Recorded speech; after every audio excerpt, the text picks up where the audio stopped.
Dale here in Chattanooga, Romania, and see my favorite backdrop back there.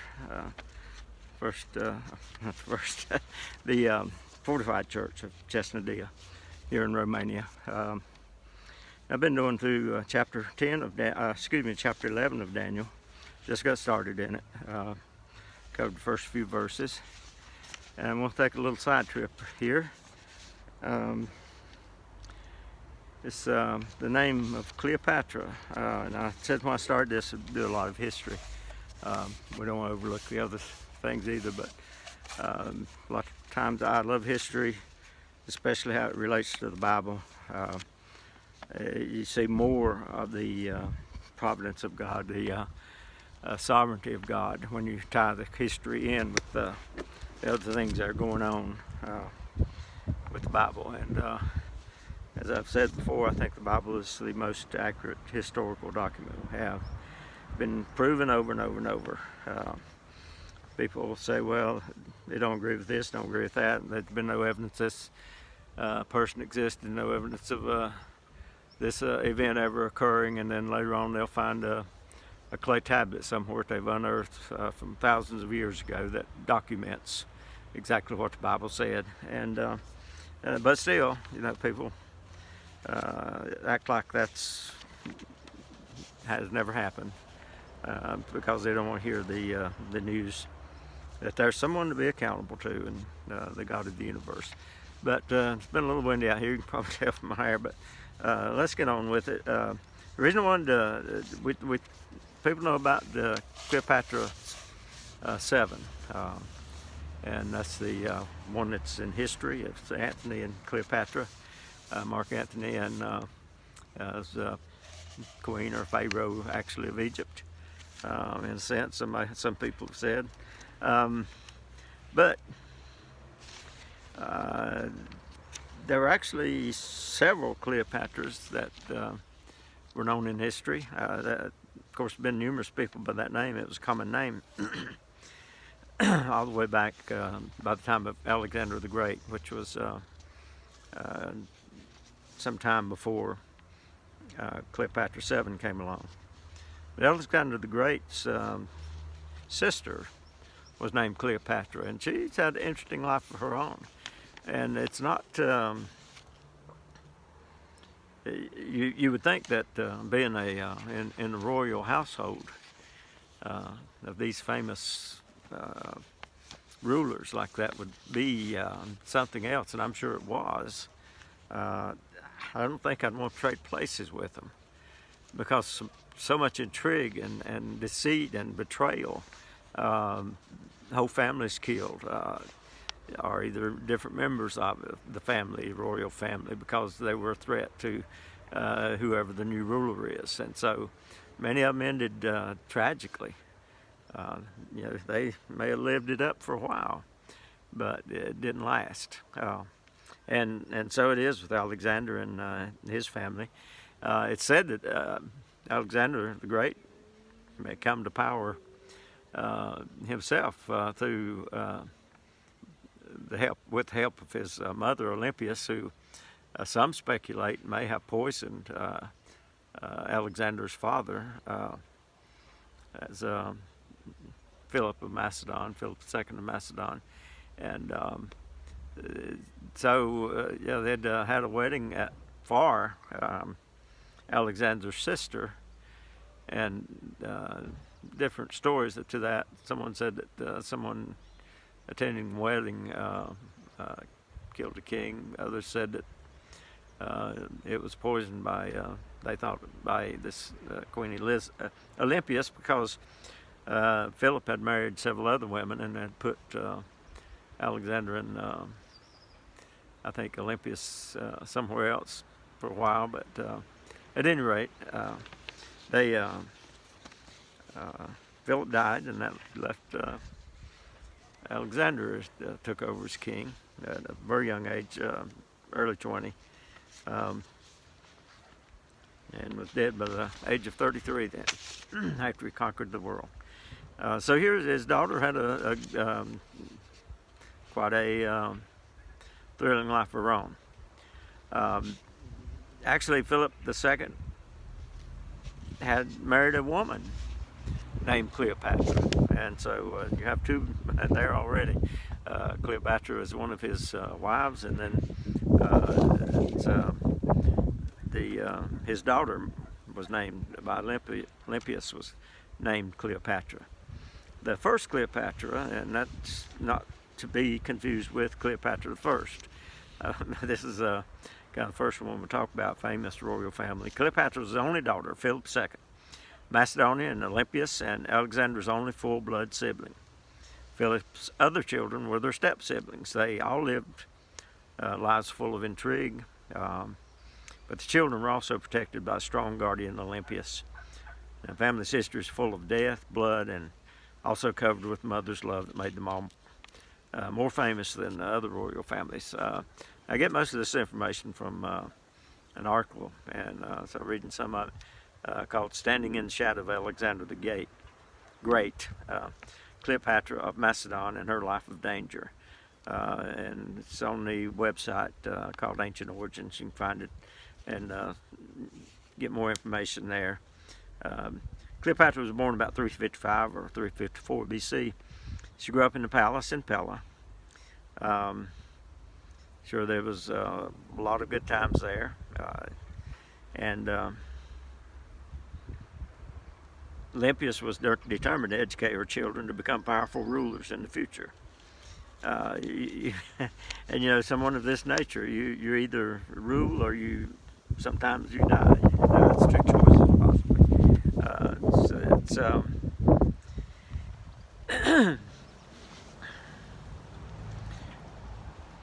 So Cleopatra also took lessons related to many scientific disciplines. Apart from the typical subjects all princesses studied, she received an education which some would say better suited a future king. And so her marriage and political impact then it looked at. And talk about Cleopatra married Alexander first of Epirus, not to be confused with Alexander the Great, her brother, even though that happened sometimes in these years back there. It's even said that Cleopatra, the famous Cleopatra of Egypt, married her own brother at one time. One of the few surviving documents about Cleopatra's wedding comes from Diodorus of Sicily. It says King Philip, once appointed as leader of the Greeks, inaugurated the war against Persia by sending to Asia Attalus and Parmenion, to whom he signed part of his army with instructions to free the Greek cities. He proceeded to perform sacrifices of the utmost magnificence of God to celebrate the wedding of Cleopatra, his daughter, by Olympias, for he gave her into marriage to Alexander I, king of Epirus. He was also a full brother of Olympias, Alexander and Cleopatra's mother, so he's actually an uncle of Cleopatra. Wishing as many Greeks as possible participate in the festivity, arranged accompaniments of ceremonies in honor of the gods, musical competitions and such as that. He was keen to demonstrate his ability to the Greeks and to offer fitting hospitality. There was an unexpected tragedy that hit Cleopatra's life following the wedding. Some researchers believe that Philip II of Macedonia's murder was a conspiracy created by Olympias, who wanted to make her beloved son Alexander king. Her father's death took place while Cleopatra was somewhat protected by her marriage. At the same time, her mother's position was reduced with each passing month went on during that. Cleopatra and her husband had 2 children. However, leaving the old palace in Pella didn't mean that she stopped helping her family. She stayed in touch with her brother and supported him during the conquering of eastern lands. Alexander could always count on her. Some of her husband's advisors suggested that she was too concerned with her brother's rule, but with time they understood that Cleopatra's talents were also very precious to Epirus. Now, when the king of Epirus went to the Italian peninsula to fight the Lucanians and Brudi in 334 BC, Cleopatra remained as regent there. So she ruled, her own rule there. She ruled Epirus as a talented leader who capably handled the economy. and military forces. Alexander I of Epirus was killed during the battle in 331 BC, and so Cleopatra's son Neoptolemus was too young to become an independent king, so Cleopatra ruled Epirus in his place. And she was well respected by many other authorities, including those in Athens. And so this Cleopatra had, quite a rule in her own right, and was well educated to handle, governing situations there. But in 324 BC, Cleopatra decided to return to Pella and share her power in Epirus with Antipater. 1 year later, her world collapsed when Alexander died. Many men wanted to marry Cleopatra after Alexander's death, but she refused them. She didn't want to become a trophy wife, being a sister of the Alexander. When Ptolemy I, the king of Egypt, who happened to also be, who was one of Alexander's generals, visited land near the Aegean Sea in 308 BC. Most of his brothers and enemies from the time of Alexander's rule, but by that time were not dangerous, or they were dead. But Cleopatra was still alive, and she knew his weaknesses. She knew that Ptolemy grew up in the palace in Pella and that he still longed for his homeland. And we've covered that in the chapter that when Alexander died, 4 of his generals divided the kingdom up. It wasn't too long until one was overtaken and absorbed into another, and eventually ended up with 2 powers, and that was Ptolemy's and the Seleucids. Ptolemy's ruling Egypt, and the Seleucids ruling Syria and most of the area west of there into Persia and things. Ptolemy tried to convince Cleopatra to join him, but Cleopatra was afraid of Ptolemy. She feared that he had killed some of her relatives and maybe even her cherished brother. So she decided to escape from the location to Sardis. Unfortunately, she was caught by Antipater, who accused her of conspiracy with Perdiccas, and they were both executed by those accusations. However, Cleopatra's important position in society meant that Antipater gave her a funeral worthy of the queen with all honors. I'm sure that made up for the execution. I don't know why that was in there, but at any rate, she did receive a funeral after her execution. The woman whose life took place in the shadow of her famous brother seems to have lived with countless dangers and challenges, and Cleopatra is a tale about a queen who spent her life trying to survive. So then we later on there was another Cleopatra, and that she does come into play somewhat into the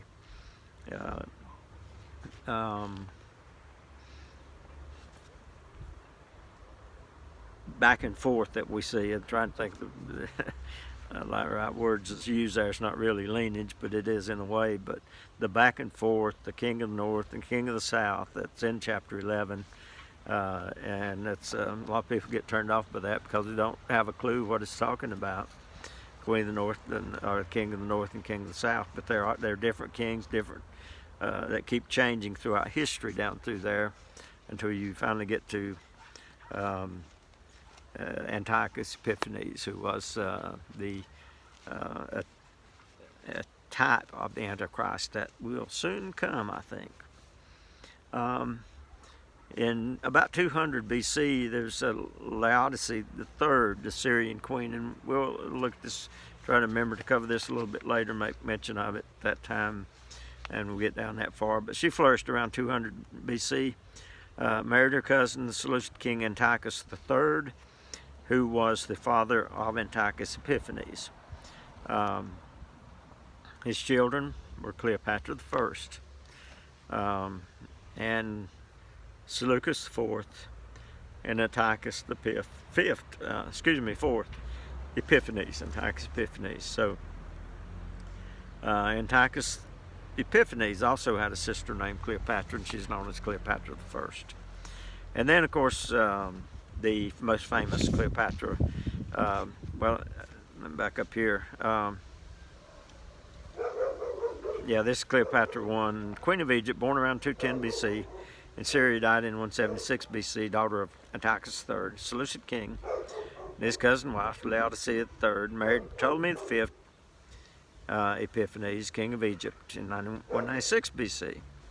And so then their children, Ptolemy VI, Cleopatra II, from 183 to 116 BC, and Ptolemy in the 8th and Eugenides II. So that's just a little history there. I thought may be interesting to go along with our study. As we look in this, it's a lot of history, and a lot of people don't realize the different people that are involved in this back and forth, and which just goes to back up the historical context of it that a lot of people have discounted and so many times. And here's one more note. When Ptolemy V died in 180 BC, perhaps the victim of poisoning, then Cleopatra seized the reins of power and ruled without male oversight as the first female regent in Ptolemaic history. So she ruled in behalf of her older son, Ptolemy VI, a boy of about 5 when his father died.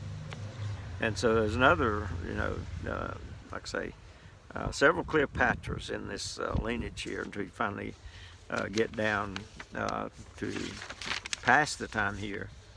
And one thing I'd like to remind people of is that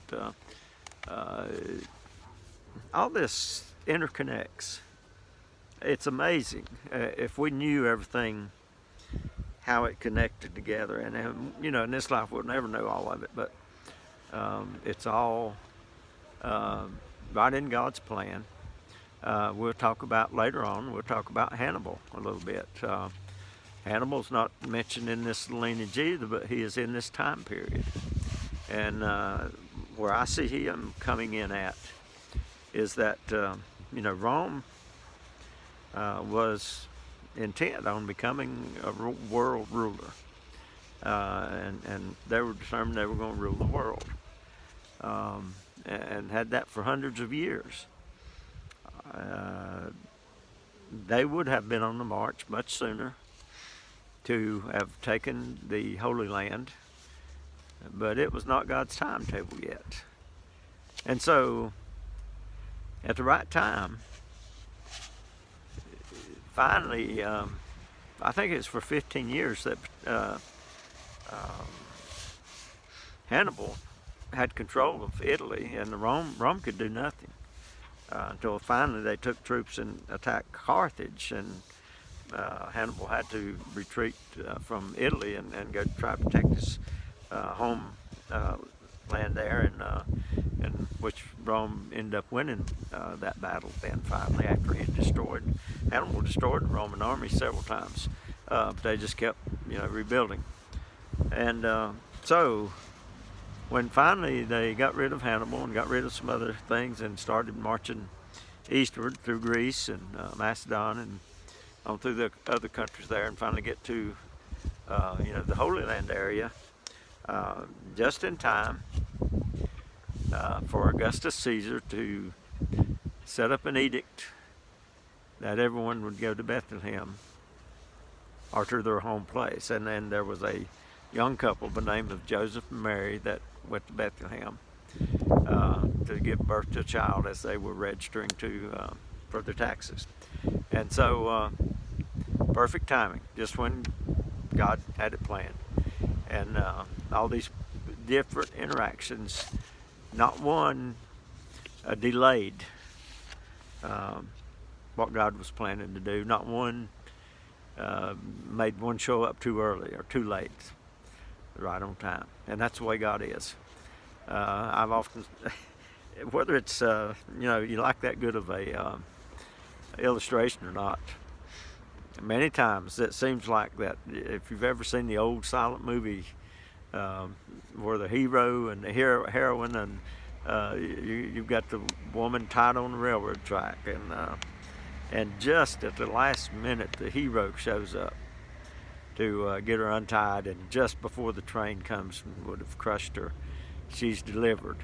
Um, that's the way it seems with God. Not that He's late. He knows exactly what's going on with us, and He knows exactly what's going on with you today. He knows exactly what's going on with the coronavirus, the COVID-19, and so it's not taking Him by surprise, and neither is it causing Him any problems. It's causing you and us problems, you and I. It's causing a lot of us difficulty because we no longer feel in control, and that's a real issue, isn't it? Because He's in control, and we feel like, unfortunately, some people feel like that this group or that group is in control, and to some extent they are, but it's limited. They can do nothing that God hasn't allowed them to do. They will go no farther than God allows them to go. Throughout this study in the book of Daniel, as you will see, I'm going to wrap up here, that you'll see the statement. I think we've already discussed it one time with Alexander the Great, that these people come along, and the Bible says they did as they pleased, or that no man could stop them. I mean, totally they had the power because God allowed them to. And sometimes they were even called God's servants to bring judgment before the great judgment will come at the end of the age. So they have power, but for every single one of them, where it said no man could stop them, this rough shot, nobody could stop them. They all face their end, same as everybody else. And when God's time is up with them, when their time is up, then that's it. And so it will be when these times come, and they're coming. When the Antichrist will be one of those that does as he pleases. You can't stop him, but God will. Dale Little, Rescue American Ministries here, Justin Adia, Romania.